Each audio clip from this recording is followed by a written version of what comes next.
has some clear water right now. Came down enough. That big boulder that's usually behind me when I'm on the quad, making videos, that's just the top of the boulder, just the top of the water.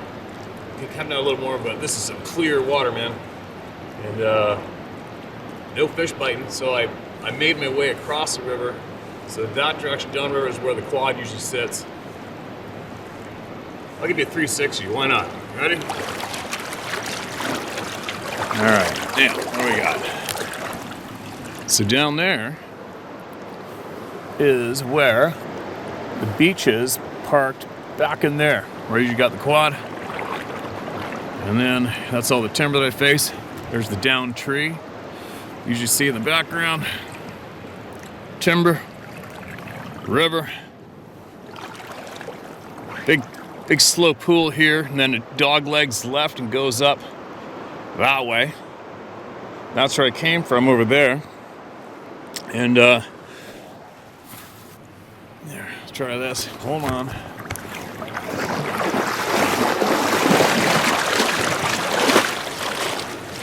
Then farther up is where those falls are, where I caught that first steelhead this year. But anyway, where to start? Last week, a friend of mine, I won't say their name, I'll say the first name, not where they live. But Kent, you sent me that package with your father's maps and those bones. I remember you showing me those bones, and I couldn't figure out who sent that package. And then Sarah told me who it was. I guess you're talking to her on the social media. And what an honored gift to pass on, Kent. I absolutely appreciate that. For all you people, this is a friend of mine I met through all of this, and they've had quite extensive experiences with these beings near, let's just say, southwestern British Columbia. I believe Kent's wife seen one up top above the mountain above their place over the lake, waved at him. He's seen one in the lake there. They've had footprints in their garden, pulling the carrots out, eating the carrots, slammed against their cabin. And Kent as well had, I got your message here. I'll read it to everybody. Well, I won't read the whole thing, but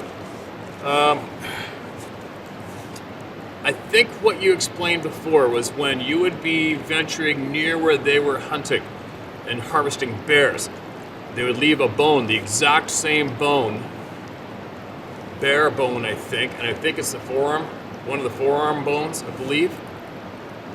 Anyway, these beings would leave Kent a bone on the same stump, I think you said, Kent, or rock. I'll check this message you sent Sarah. I'm gonna lean this camera up on the tripod. I'm in the middle of the water. There's nothing I can do here with the rod. So, try this. Anyway, I'll show everybody the bones. Then a bunch of them are uniform size, and also there's a great big, huge jumbo one. I'll read the message. Read the message. Not all of it, some of it. All right, I left a few notes for the bones. The boogers at the so-and-so spot had a weird way of killing bears. Only some hide, and one of these four-leg bones was ever found for each animal I found, 2018.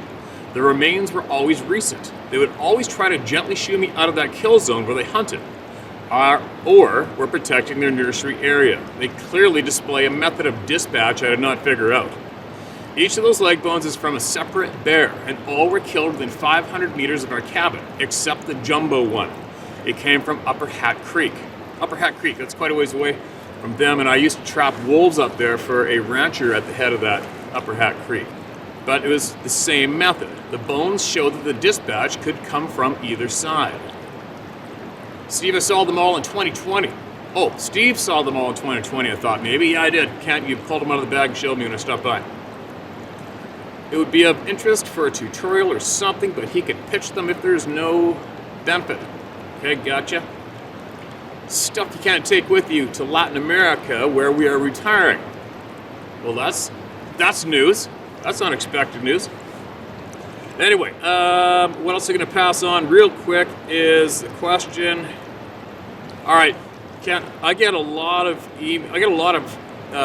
texts from people I haven't a clue who's texting me. A lot of a lot of strange numbers come up on my feed, and I don't reply to them. If I don't have a name beside a number that's texted to me, I do not reply. And this new phone did not pick up all my old contacts through the cloud or whatever the hell it is. I don't know what's going on. But if your last two numbers of your phone number is 26, text me again as soon as you hear this, all right? Now, moving along. So I'll show you, once I get back, if I can remember, I'll grab the bag of bones, I'll show them to you guys again. We'll zero in on them. And more importantly as well, I'll show you the video of me opening up that package from my friends, all right? Latin America, envious.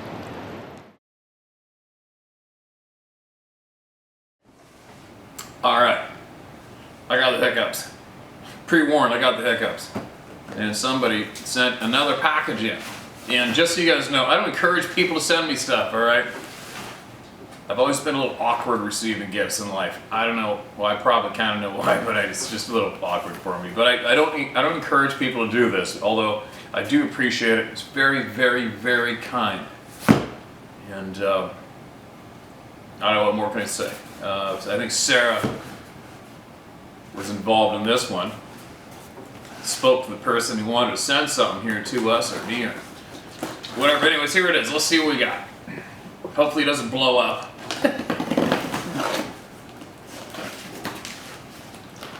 So I have not a clue what this is.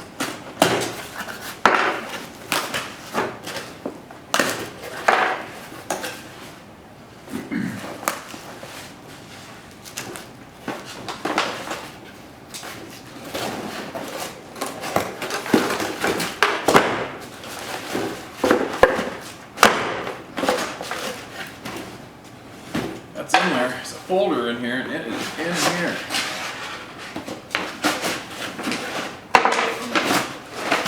Gentle.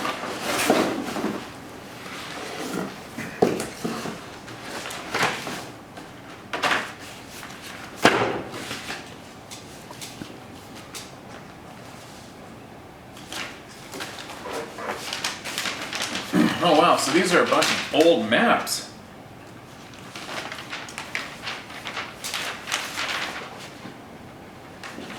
Buttle Lake, Butyl Lake.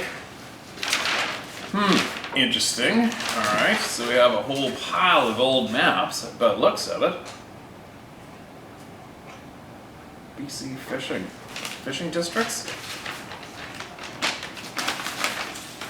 BC Inland Sport Map, fishing district?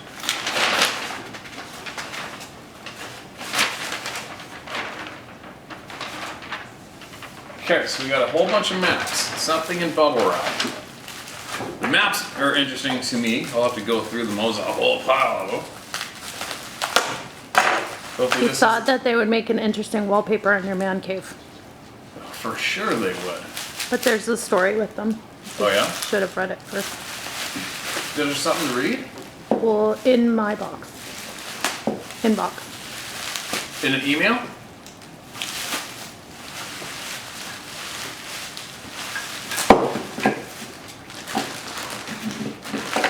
Bones. I need some glasses to read this.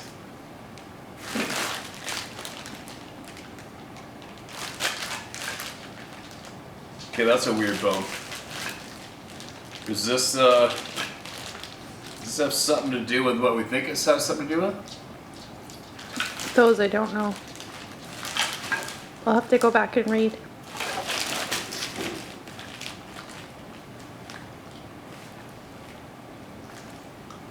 Oh, he wrote on the plastic with felt pen, but most of it's wore off. That sucks. Okay, there's a bone here that doesn't even make sense to me. This one right here. The bag.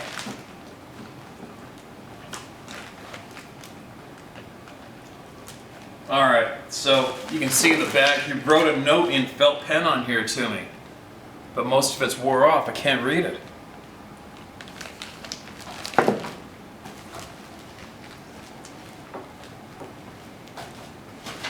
Hold on, get this red background on.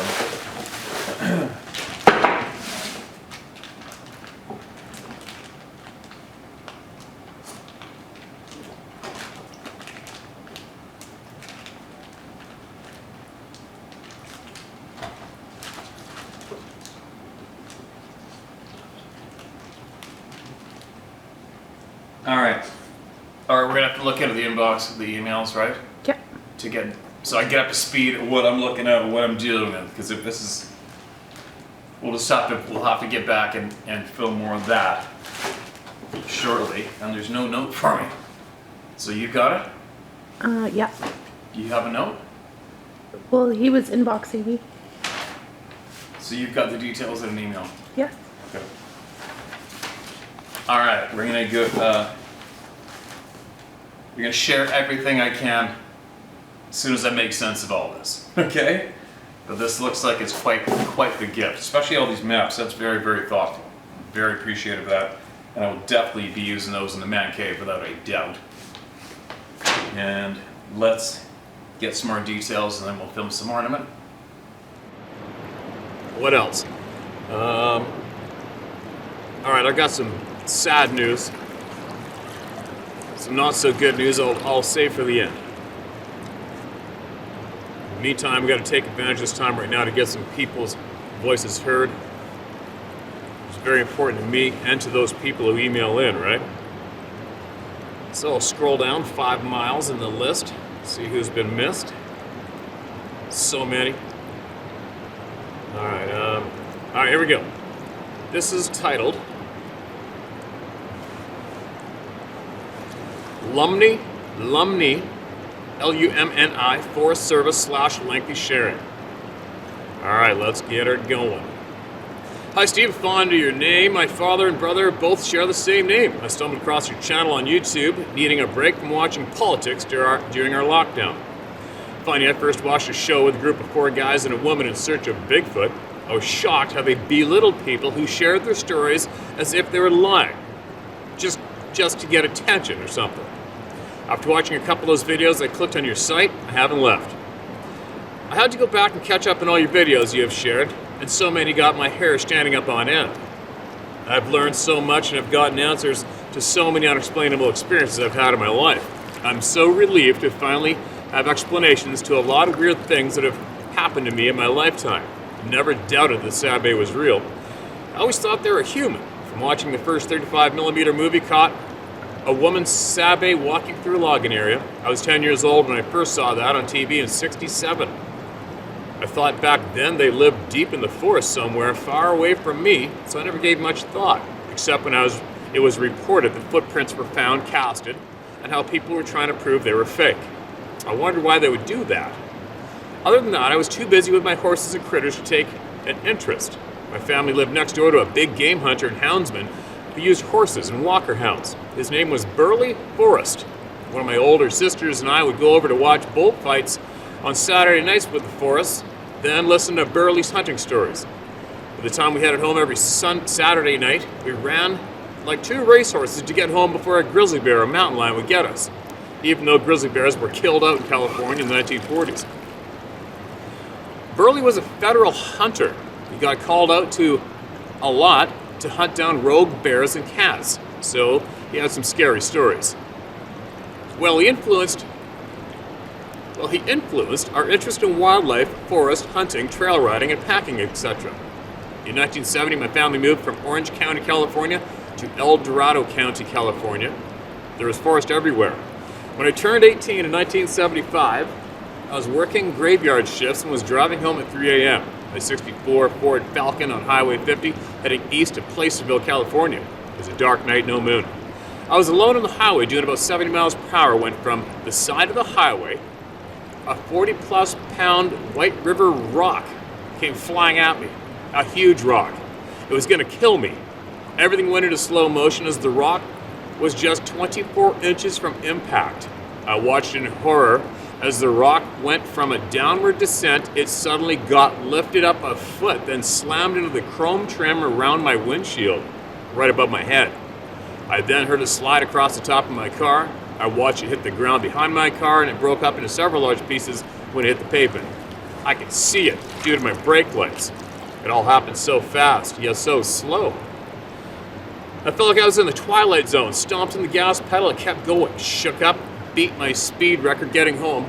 I told my dad the next day and showed him the huge dent in the chrome trim and the scratches across the top of my car. My dad looked at me, gave me a big hug and said, "Out of all my kids, You're the one, the daughter that has escaped death the most. I had to agree with him because it's true. He then blamed me for 8% of the gray hairs on his head, lol. That's more than likely true, too. I never could explain how a 40-plus pound river rock could be launched at my car or who launched it at me. I couldn't figure out how a 40-pound rock could ever defy gravity and suddenly go up a foot in less than a second. In my mind, it was an intentional lift. I was 18 years old when that happened in 1975. I didn't start working for the FS until I turned 20. I'm 64 years old now, and because I watch your videos, I've heard stories of other people having huge rocks thrown at them, their cars, boats, and tents. I even saw a picture shared of a large log launched through a windshield of a pickup truck, resting on the passenger seat while it was still stuck through the windshield. Yeah, that was actually sent in to us by that guy. I finally knew without a doubt what kind of a person attacked me with a 40-pound river rock. Thank God my life didn't end that night. I know this is long, so I'll end my share, but it's just the beginning of my experiences and what I have learned and what I now understand. Thank you for having the courage to open this topic up and sharing. It has unlocked memories and helped me a bunch to figure out my puzzle. I'm so sorry to hear about Mr. Macaroni. I understand the grief. I've lost some longtime partners through my life of such friendship. Horses are like no other, and they never leave your heart. God bless you and keep you out of harm's way. Happy hunting. More stories coming your way. K. Mac. Okay, Kristen. Thanks for that email. That's a little different flavor. I haven't heard of a rock changing course when it's flying through the air yet. That's the first one for my ears. Thanks for that share. Man, the sun's blasting me from the water. Keep going. All right, this is titled The Others, My Experience. Hi, Steve. Hope this email finds you well and I have the correct address. I just randomly saw a couple of your videos on YouTube, the Bigfoot ones, and yes, I subscribed. I want to share with you something I've never told anyone before. It felt wrong until now. Plus, you've heard so many stories like this, you're probably one of the only people who would believe it anyways. We're the crazy ones, right? Well, hold on, this gets pretty deep. All right, here it goes. I was pretty young, about 12, when I had my encounter. To be honest and fair, as a young girl, I had quite the imagination, and I'm still very creative. But I also spent lots of time alone, being the only girl in the family. Regardless, I know my experience was not only real, but truly amazing. I was born and raised in Minnesota. I will never leave. I love it here. I love the outdoors. Anything hunting, fishing, four-wheeling, jet skis, snowmobiling. I garden, you get it. Anyways, my parents would take me and my 3 brothers on a camping trip every summer to Grand Marais National Park up by Lake Superior in an area known as the Gunflint Trail. This was raw camping. I'm talking tents, bathing in the river, fishing for dinner, all that. Like I said, I was an adventurous, precocious child, and being the only girl, sometimes I wandered through the woods, usually with our family Dalmatian by my side, Annie. Well, it was the summer that 90s movie, The Blair Witch Project, came out. So I started to pretend one day that I was the witch of the woods and started moving rocks and sticks. Carved my initials in some trees with my pocket knife, etc. I only realized that I wandered a little too far from the campsite when Annie didn't want to follow me anymore. She just stopped and started to whimper. So naturally, I started walking her back. As soon as I turned around, I heard something in the woods move, like someone was watching me and didn't want to get caught. The energy did feel slightly eerie now that I think about it, but fearless me figured it was just another animal, so I kept walking. Then I heard what sounded like a child crying. I looked back quickly, but it was no child. I caught something moving and we made eye contact and both froze for a few minutes, maybe moments. I felt like a long time. I was locked in on something almost human. It had a humanish, furry face and was very tall as a moose or a bear on its hind legs for sure. Yet as it moved through the trees, I didn't see its legs or arms. It was like a floating head from what I could make out. I wasn't afraid, even as it watched me from the trees. I'll never forget its eyes.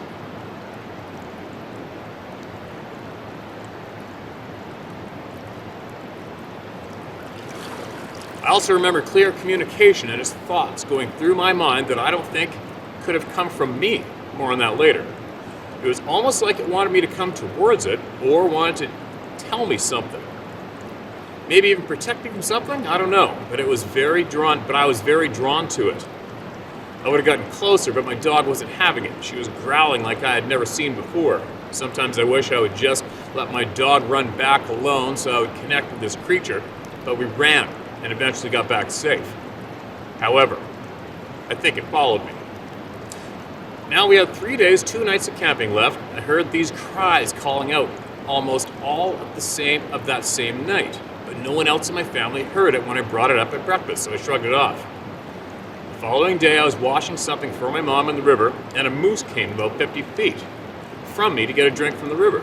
But this moose was different. Trust me, I've seen a lot of them up there. It had really long hair in weird places, like patches of fur, and it stopped before to me and held eye contact with me for an uncomfortable amount of time. Then it just walked back into the trees. So what, right? A shedding moose, probably. However, it had the exact same eyes as my beastly friend in the forest. It felt like it came to say a sad goodbye. This creature only made itself known to me, and the river was the last time I saw it. I hoped for the next few summers I'd see it again, but no luck. It kind of makes me feel special sometimes, like we understood each other, both just taking a peaceful little vacation in the woods. I hear other people say they were so terrified and they felt threatened or aggression, but I think it all depends on who you are and what your intentions are during these encounters. They don't seem to like men, cameras, electronics, hunters, or anyone who does damage to the earth. I believe these beings can shapeshift, have telepathic powers, and can appear and disappear at will, either through jumping in and out of another dimension, or they can make themselves invisible to the human eye. Now for the messages put in my head in the forest. This is definitely my clearest memory of it all. It's hard to explain because it was somehow communicating not with just words, but pictures and emotions all at once. The basic message, I'm definitely paraphrasing here, was, don't be afraid.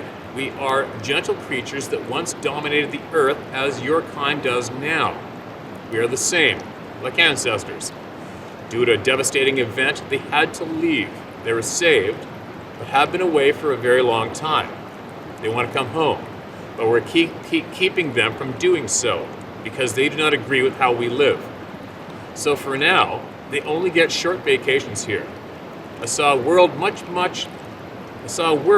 more green and lush. I felt such sadness because it warned me that our world is out of balance with nature. I felt fear of a higher power, like they're no longer in control of their own destiny anymore and crave freedom. Their bodies didn't evolve like ours when they were away, but their brains and senses evolved very quickly. They can feel the plants and the earth, and they know every inch of their surroundings instantly. Definitely vegetarians, but also fish, or just love water. I'm not sure on that one. Hunting and searching for them is useless because we are loud and clumsy in the forest. Any encounters with them are on their terms because they're never surprised. They sometimes scare us on purpose for fun, and they have total control of all encounters. My thoughts on it over the last 20 years? Maybe we're next. New, shiny model on the outside, but they are far more advanced within. Maybe I've never told anyone about this because I feel complete empathy and understanding for these creatures. Or maybe I'm hoping to see my friend again someday, and I didn't want to betray them. And maybe they just want to be left alone when they're vacationing on their home planet. I was lost to them. Whew. Okay, thanks for listening. That felt good to finally share. You can share this or read it to people if you like. Just please don't share my info. You're welcome to address me as Kate if necessary. Best, Kate. Okay, Kate. Oops, I just lost that. Shit.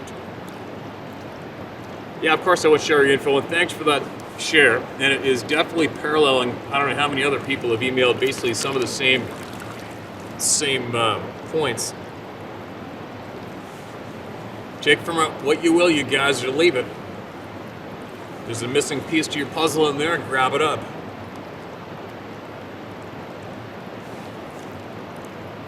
Alright, this one sounds alarming. Neighbor's horse was up in a tree. Hi Steve, thanks for reading my other email, my encounter in 1980 and my friend's encounters on the New River Gorge that lasts about 8 years for a week long every year. I'll keep these as brief as possible. I have permission to use names. I tell you these because 2 of these happened on the same property as my first encounter. My sister recently told me that when she was playing Spotlight at night as a kid, her and her friends were chased out of the woods when they thought someone was throwing rocks and limbs at them. It appeared frequently, but they never went back after they saw it stand up one night. It was very dark, very large, and very hairy. She said it was about 8 to 10 feet tall. This happened to her after I had left for the military and never heard the story until recently. I start with that encounter now on this property where I was chased out of the woods in 1980. My sister later on as a kid now lives my neighbor who has built a house there. On this property at the top of the hill is an old graveyard where my neighbor kept his horse. I've been away from this property for 20 years and recently moved back into my house where I grew up as both my parents had passed, and now I live in it again with my wife and kids. When I moved back, I ran into my neighbor the first week and was joking around with him. I asked him, "What's the strangest thing that's happened while I was gone in 20 years?" His response is matter of fact, straight-faced, and very simple. He said, "I found my horse dead in the fork of the tree on the top of the ridge." He said the horse was going crazy one day and he could hear it at the house at the bottom of the hill. It kept making a noise and would not quit, so he started walking to the top of the ridge. When he started heading up the hill, the horse went quiet. He could not see the horse from the bottom of the hill and didn't know what was going on. He said when he got to the top of the ridge, he found the horse in the fork of the tree. Its front legs were through the fork dangling on one side, and its rear legs were about 2 feet off the ground on the other side.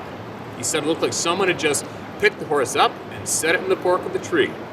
Apparently the horse is struggling to get out, and he had beat its head on the forks of the tree trying to free itself.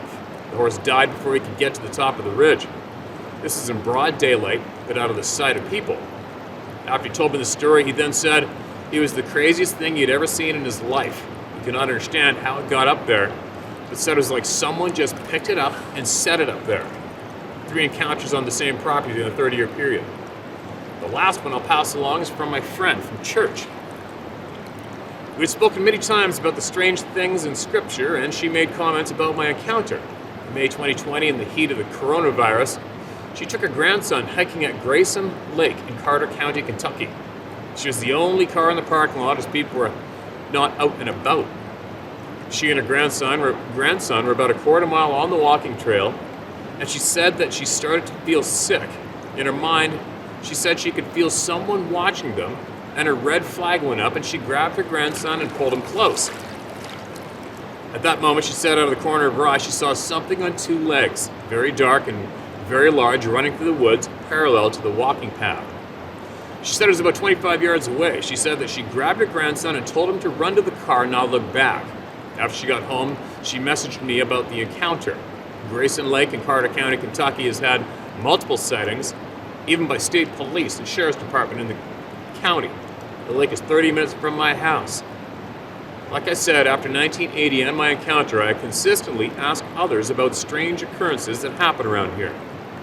I have a couple more to report, and they are all just as strange as the last, but trying to not take up too much time. Thanks again for the ability to get this info out. You can use my name anytime, Doug Messer, Flywoods, Kentucky. Doug, thanks for that, man. Your name sounds familiar. Keep them coming, all right? Keep them coming.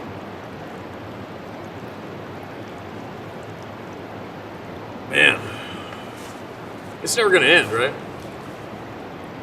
It's never gonna end. What's gonna come of all this in the end? I guess time will tell. Something's coming. It's like anything else. If you keep on drilling the information out to the public non-stop, shit happens. If you shut your mouth, it goes away. It's so bizarre how many people want me to shut up. It's kind of really weird. Also, it's funny, I just get the odd attack right out of the blue where people finally need to attack me. And they try to insult me or belittle me in a way. So usually a lot of hunters have been doing that lately too. They'll just take this time So they finally got the guts to lash out at me for some weird reason. And they always add in, they try to belittle me with read Bigfoot stories, right? Thinking that's some kind of a attack on my sanity, my intelligence, but it is what it is. It's kind of odd. I don't think I've ever gone somewhere on social media or YouTube, sought out a topic that makes me angry, and then gone out of my way to attack the person delivering the information. It's like this kind of like skip over it, right? But it is kind of weird how many people want these shares to go away. They want these shares to stop. It's kind of bizarre. I'd almost, in a way, once we get the podcast room set up in the shop, man cave, maybe possibly I can get some of these characters, or one of them, or two of them, whatever, to have a discussion with me. And I just want to pick their brain. I want to find out what it is that makes them want this to stop. I'm just curious. I'm very curious about that, and that'll also help provide me with a missing piece to my puzzle too. I need to understand what it is that makes people want this sharing to stop. It's pretty weird, isn't it? Obviously, we can come up with a lot of answers for that. But in the meantime, what we got? This is titled "I Will Never Forget." None of us ever do. My name is Steven, and this is my story. I live in Kentucky, and I love to fish. Just like any other fisherman, I have a few favorite places to fish and favorite times of the year to fish them.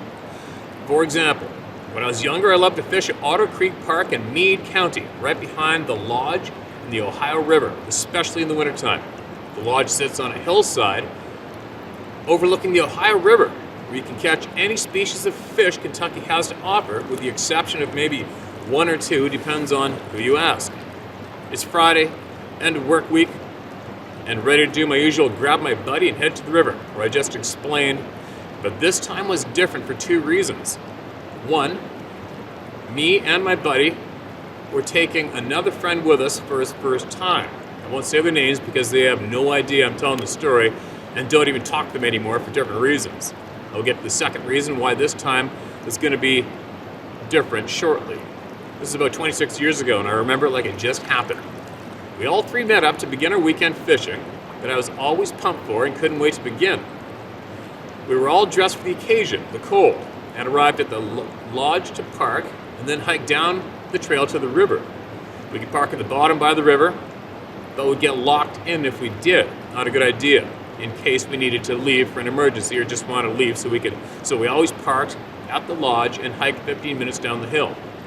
We gathered driftwood to burn as we get to our spot and gathered enough to last all night before we got our lines in the water. We would do this before fishing every time,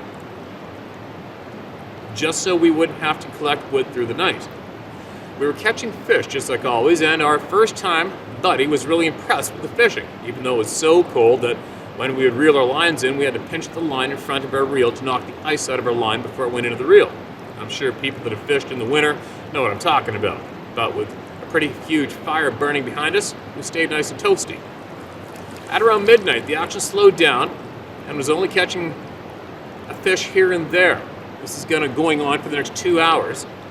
So now it's about 2 a.m. and we hear this rock sound like it teeter-totted, as if someone was walking over it. It sounded like a good-sized boulder that came from our right.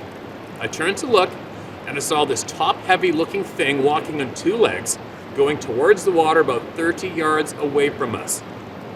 When I say top-heavy, I meant this thing had a massive upper body, to the point it looked like out of proportion, as if its bottom half did not seem to be big enough for the size of its upper half.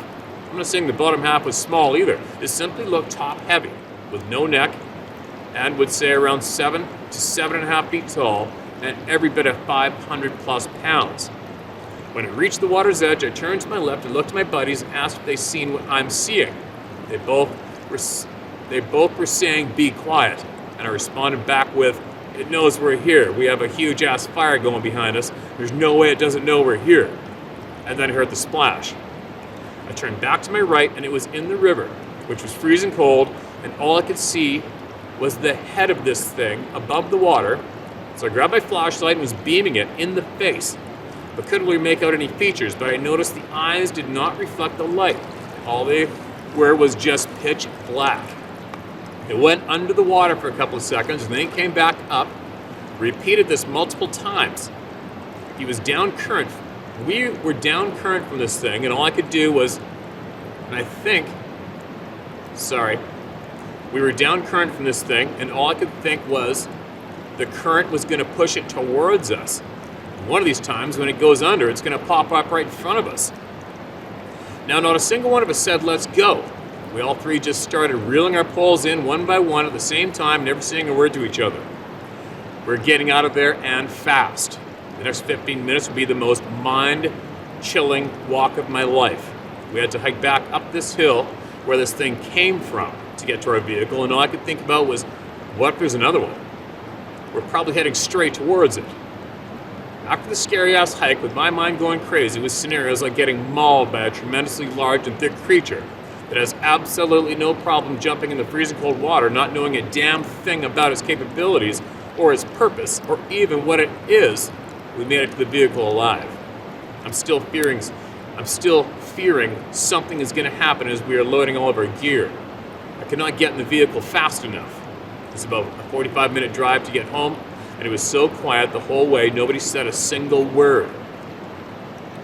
By now, I think you figured out the second reason this trip was different. After I had this experience, I would not and did not tell a soul for several years. I was not trying to be labeled crazy. In fact, I was trying to figure out if I was crazy because I just could not fathom what I had seen. It has burned an image into my brain that I'll never forget. Now that I've gotten older, I actually enjoy telling people my experience. I really don't give a damn what anybody thinks. I know I seen something, I just don't know what it was. Call it Bigfoot, call it Sasquatch, call it whatever you want. It's just not on our species list yet. And welcome to the Club of No Return. And more people that never speak to each other or speak of it again after they witness it together. So bizarre. Man, I'm getting blinded by this sun blazing me on the reflection. I'll get it going. But a quick message. I came home yesterday. Was it yesterday? I think I came home after I took off to go steelhead fishing on a river 70 kilometers away from here. And Sarah's grandparents immigrated over here from Holland years ago. They landed in New Brunswick and they built this beautiful dairy farm. Don and Sarah's dad took it over. He's one of those way too proud, hard-working, kind people that put everybody before him. And they also they farm with the practices of feeding the animals more than they should, talking nicely to them, and give them love and affection, and raising them like a pet. And it actually produces more milk. It's a way that a lot of farmers have figured out over the years. And right now they're currently experiencing one of the nastiest winters they ever have. Snow. I think they dumped 3 feet of snow in one night. Anyway, I know I've asked for help in the past with our friend Michelle, who's battling cancer currently, and everybody came to the call of help with her, and it's so appreciated. And Sarah's dad, there's nothing worse. He's one tough son of a bitch, right? But was a very strong, kind, hardworking man who puts everyone first, and he does not ask for help ever. He'd probably be a little pissed I'm doing this, but oh well. Their barn collapsed in the snowstorm a couple days ago, and it trapped a whole bunch of the cows. I'll post some pictures on here. And there's upwards of over $100,000 damage. And he's by himself, basically. He's got a couple kids there working for him. Sarah and her brothers are all grown up and left and spread out all over Canada. And insurance is screwing him and will not cover it. And they're just getting to the age of retirement to boot. So now it's just a real sad thing to witness. So his sister has set up set up an account to help fund for anybody who wants to help. And I'm going to post a link for it in the video description below. And you know, the amount of people here watching, I know there's a pile of people in the world who need help. There's a lot of tough times going on everywhere right now. But I have to do this. I have to reach out to the world to possibly throw this kind man anything. Throw him a prayer, kind words, 50 cents. You know, if everybody here threw down 50 cents, it would sure help. It's very frustrating. It's frustrating when you can't travel to go there to help. That's very frustrating.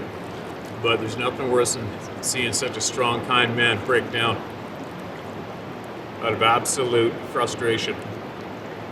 Anyway, before I get carried on too much about that, that's what I'm doing. I'm reaching out to everybody again to possibly help, if you would, or at least just send a prayer, some kind words, and I'll put the link below.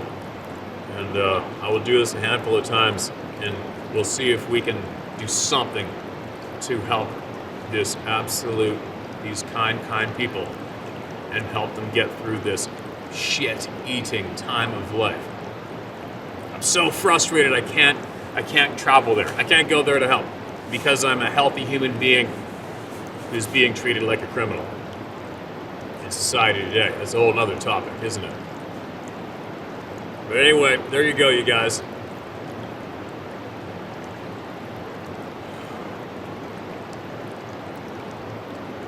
Yeah.